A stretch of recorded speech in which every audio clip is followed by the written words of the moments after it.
Recording. Hello, Wayne. Hello. Can we hear you? Can you hear me? Have you unpressed mute?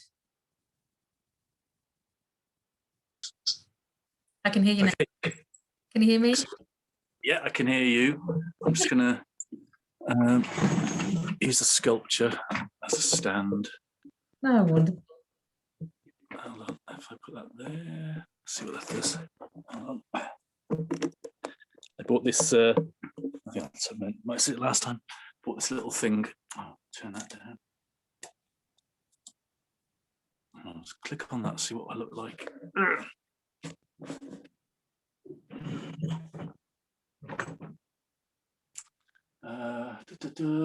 Wayne, while you're getting started, I'm going to introduce ourselves to everybody who's watching this. I'm Sharon Griffith, okay. And while we're waiting for Wayne to set up, we're using Zoom because that's what we can do at the moment. We're in our third lockdown in the UK, in Telford, Shropshire, Wellington specifically. And during the last pandemic, last year, so 2020, I approached Wayne to see if he would like to take a part in a collaborative project with me, a sculptural project, because we both love sculpture. We're both makers and we both absolutely love making things with our hands. So Wayne gladly said yes, yay! For about a year now.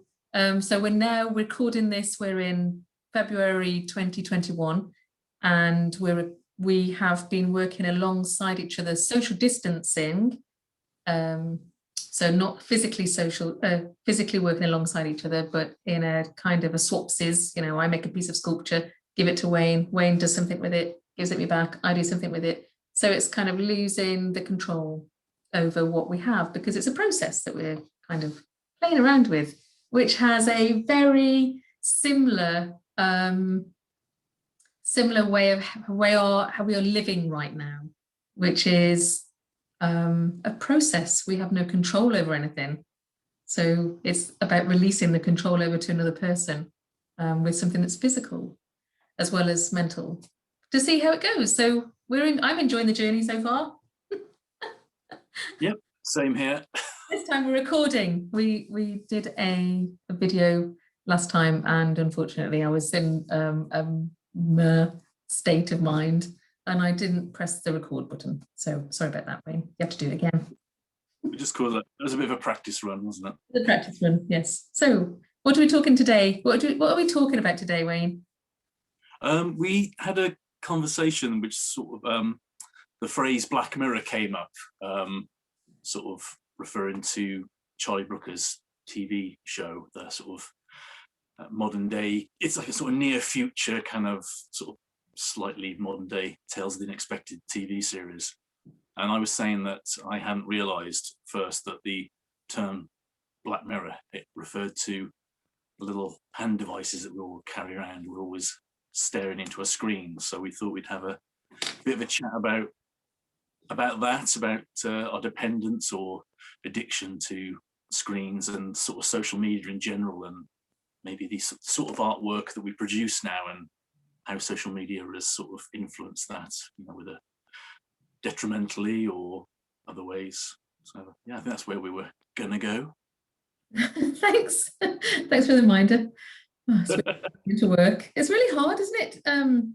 So just behind the scenes, Wayne is fortunate enough to have his own studio and things around him at home without any distractions, whereas I'm the opposite end of the scale and I have lots of children, well, not lots of children, but it feels like a million children at home, and juggling that life, school, dependence, partner, work mode.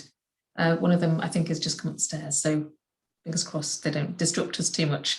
So yeah, the Black Mirror is quite a fascinating thing. For me, it's a lifeline. It means that I can speak to friends and I can speak to people. I can discover lots of amazing things without having to be outside of the home. Because for me, time is very poor and very limited. So it means that I can use this internet connection, this black device that I get absorbed in when children are in bed and they're asleep and I have 5 minutes to myself, or 20 minutes like now, I'm cooking tea and I'm waiting for the potatoes to cook in the oven. So that is a really great thing. That's a positive. I like that. That is one of the things I think with you. You're very.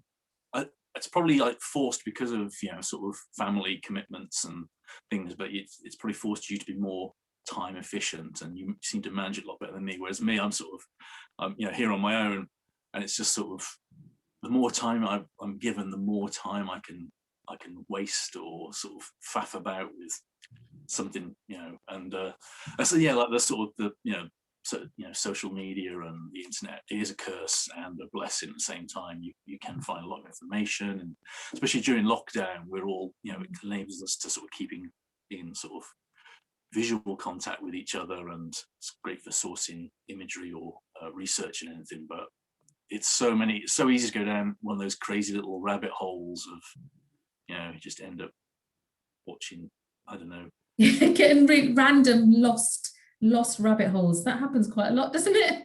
It does. Yeah. It's always like I always end up looking at cats or aliens or people skipping rope. I don't know, dancers. That's the thing. What do you think about the algorithms now? I heard I was listening to Radio 6 the other day, and they were talking about the algorithms that decide for us what we think we might like, which is also another kind of take on the Black Mirror.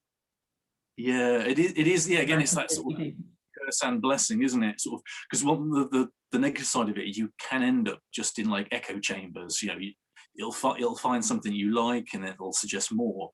And it's quite good. It'll funnel you towards people with similar interests, which is great that way. But then I know I've got a lot of friends, artists who are maybe a bit more, their work's more political, and that's the whole thing with sort of with you end up in like echo chamber kind of area. So everyone thinks the same as you, and you don't realize that there are these people in different areas with different views, and because we're all becoming quite isolated, it would we're sort of kind of puts you in that box, doesn't it? Again, good if we again and again and again and again and again. Maybe don't think the same as you, which is I think something that we've sort of lost, or is a dangerous area that we probably. You look at what's happened in America, and with the storming of the Capitol from Trump supporters, it's so easy for people in different groups to not realise that there are people in other groups and think everyone thinks the same as them, and it's a lot easier to manipulate those kind of groups, left, right, or whatever. So yeah, it is. It's strange and dangerous times, and obviously the lockdown, coronavirus hasn't made it any saner. It hasn't, has it? It's how's this lockdown been for you, Wayne? Yeah, Like an interview. I'm not an awful lot different to before, from even pre-lockdown. Although I spent this lockdown, the third one. If anyone's watching this in later years, it's 2001, the third lockdown in the UK, and it is it's a bit. I think it's sort of. I know a lot of people have got just not feeling great, a bit of a funk, and I know it's a bit more. I spend a bit more time maybe just staying in bed reading, which is good that I'm getting more reading done. But yeah, there is a sort of apathy that sets in. Although saying that, I've got back into my very cold workshop, hence that. I've started working on some another sort of frame sculpture, which was meant to be a tiny little thing, and it seems to have actually I've strapped my mobile phone to it, so it's actually doubling up as a sort of stand. It's a shame we can't see it. Yeah. It's like you can't see it because the phone's strapped to it. That's quite. Yes, but it is it was meant to be a little, just a little piece about that big that I was just gonna, as a sort of maquette, a test piece for an idea that I'd come up with. But it's gonna end. It's already 2.5 times that height, and it's gonna get bigger, and so it's gonna be a largish maquette for what That sounds cool.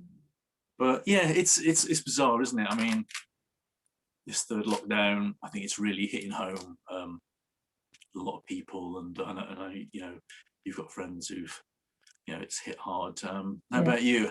How are you finding this latest incarnation of the lockdown? I think it's very different to the first one. The first one I dealt with quite well. It was quite a novelty because I had Yeah. I'm used to being by myself when I'm at work. I like that. I like my own company. But it's nice to have people around me, my family at home all the time. And we did lots of adventures up the woods, even more so. We live in a very beautiful part of the world. Lots of green, lots of hills, lots of hidey holes and places to discover. And because it was spring and we had really great weather, there was lots of activities that we could do outdoors. And I think around, I felt quite depressed actually, if I'm honest. And I'm not really the depressive type. I'm usually the happy, lucky, oh yeah, everything's fine actually. I can deal. Yeah. I've got arms, I've got legs, you know, that kind of British, I can do everything. I'm myself, you know, kind of stuff. But I think this time round I felt the pinch a bit. I know that my friends have as well through talking to people. So I think that's one of the reasons why I've come off social media so much. I'm not on Facebook so much anymore, and I've stopped like the scrolling because I feel like time is wasted by going on the Black Mirror. You know, this thing. It's weird because I've just upgraded my Black Mirror to the most expensive whizzy thing that I've ever bought in my life.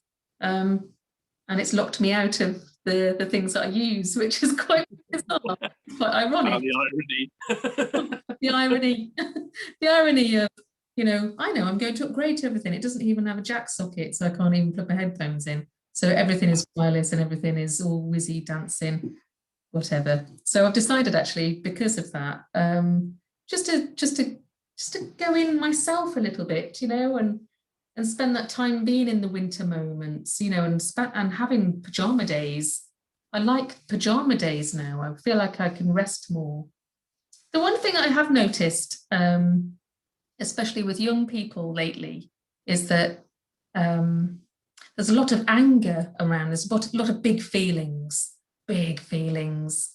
and so as an artist, I do spend a lot of time painting and just playing. This is our spare room, so we play drums and we make sounds and just sort of hang out creating with my youngest, who's 6.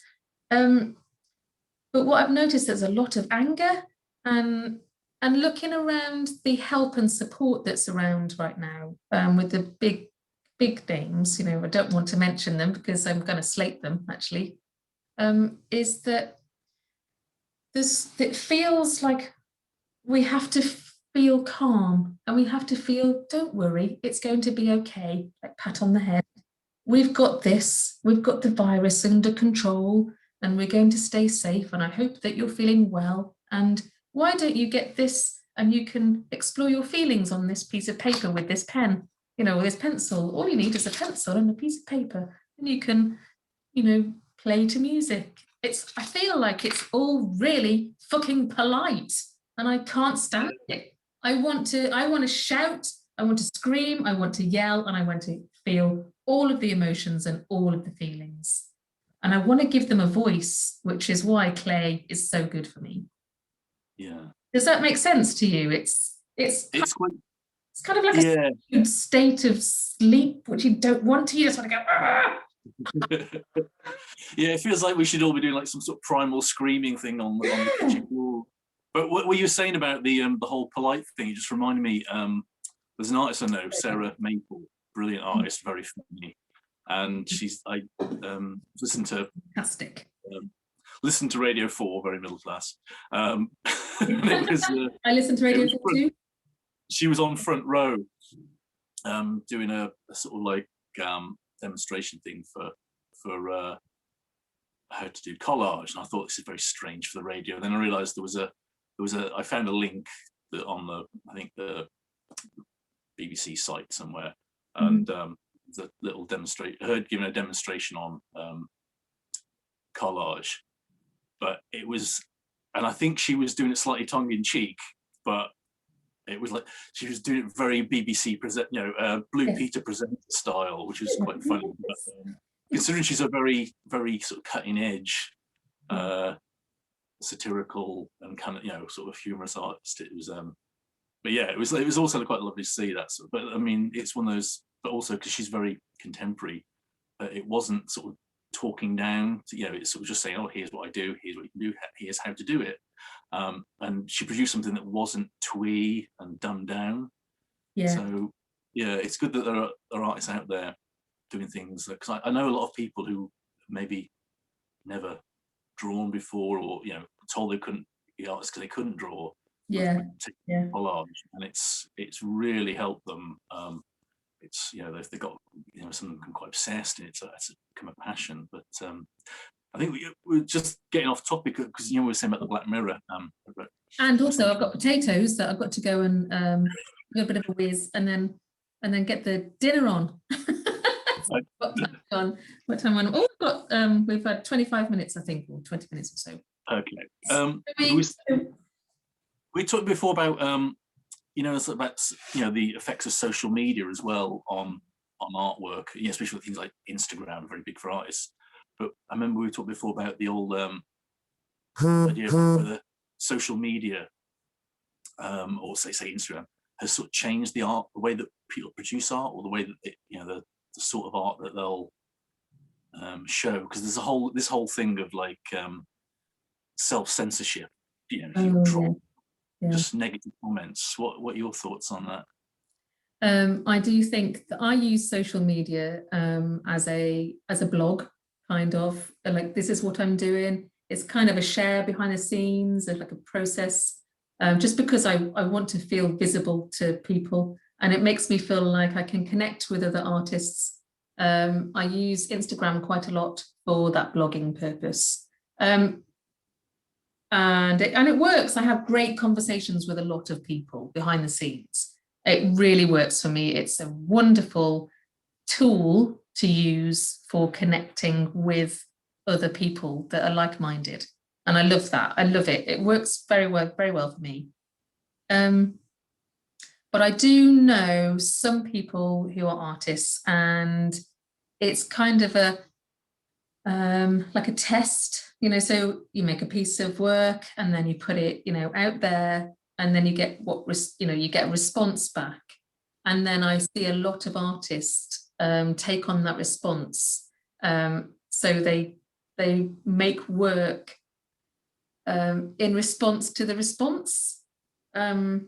That doesn't make sense. So it's a bit like a sort of public feedback kind of. Yeah, and that, I think, steers it. And I think as an artist, you can't let anyone steer your work. It's got to come from you and your voice and your passion and your. Unless you're producing artwork that is basically, that's the intention. It's like a sort of almost like a performance art thing. But yeah, yeah.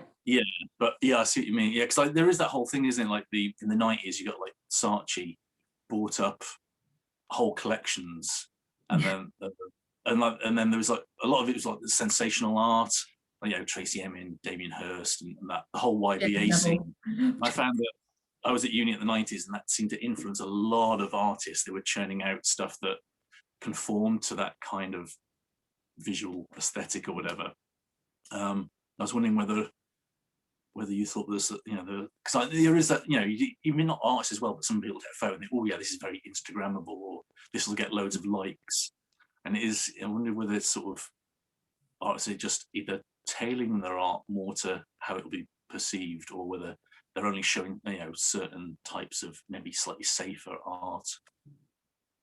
Because there's lots, if you put in something on social media that is explicit, for instance, it's going to get taken. It's not the platform for it. So yeah. Is it over, it works for someone like me who is a commercial artist. I make figures that are, very safe, they don't have penises or anything on them. Obviously, that's a real bad thing to show. Don't the penises, children. But I think, that the social media, it works for me, but not for other people. That there's one instance, there's a ceramic woman who I follow.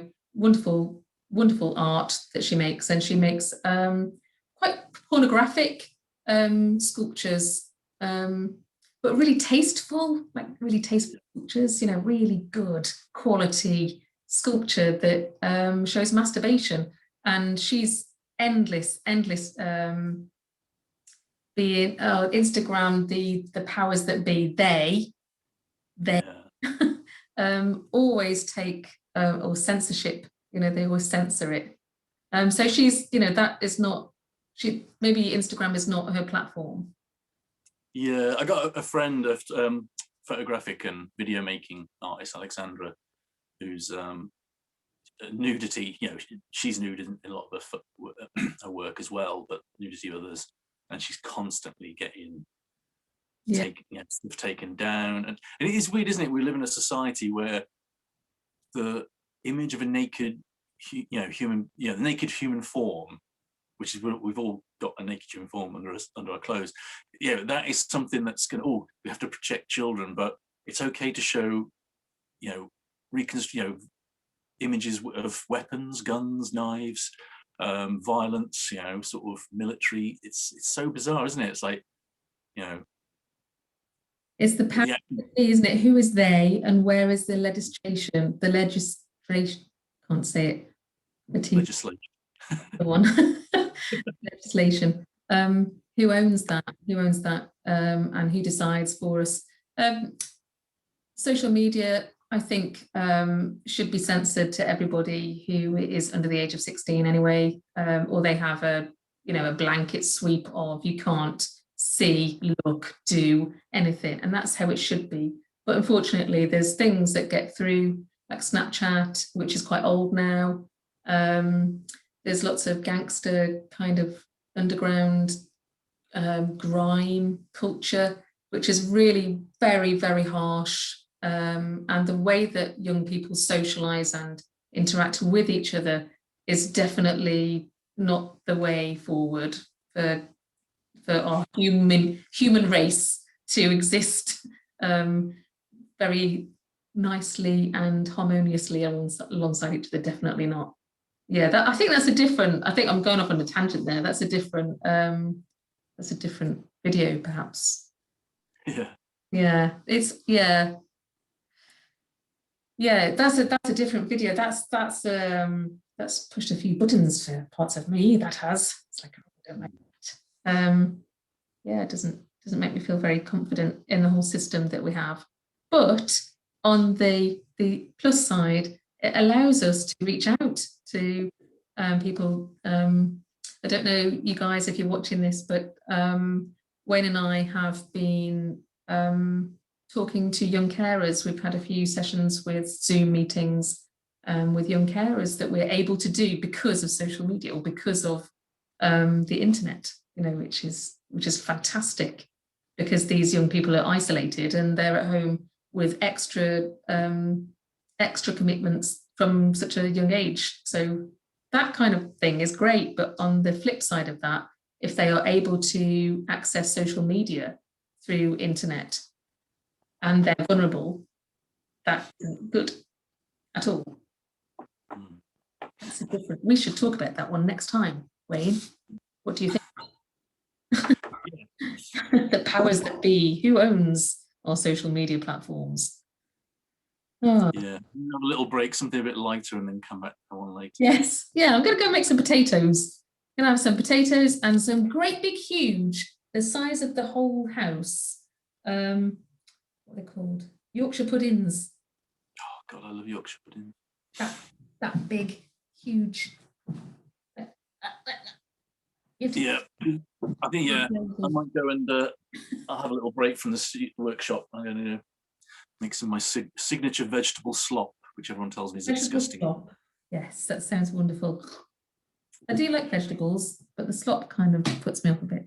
I'm going to go dive into a Yorkshire pudding with some gravy and veggies. Oh. Lovely to chat to you, Wayne. Really good. You too. And I'm so glad that we recorded this, and I hope that it gets onto YouTube. I hope you recorded it. Excellent. Well, I look forward to when we can actually, see each other in person again. I can come round to the the pottery studio, and yeah, I play. That would be wonderful. All right. Have for Take now. care. Bye. Bye bye.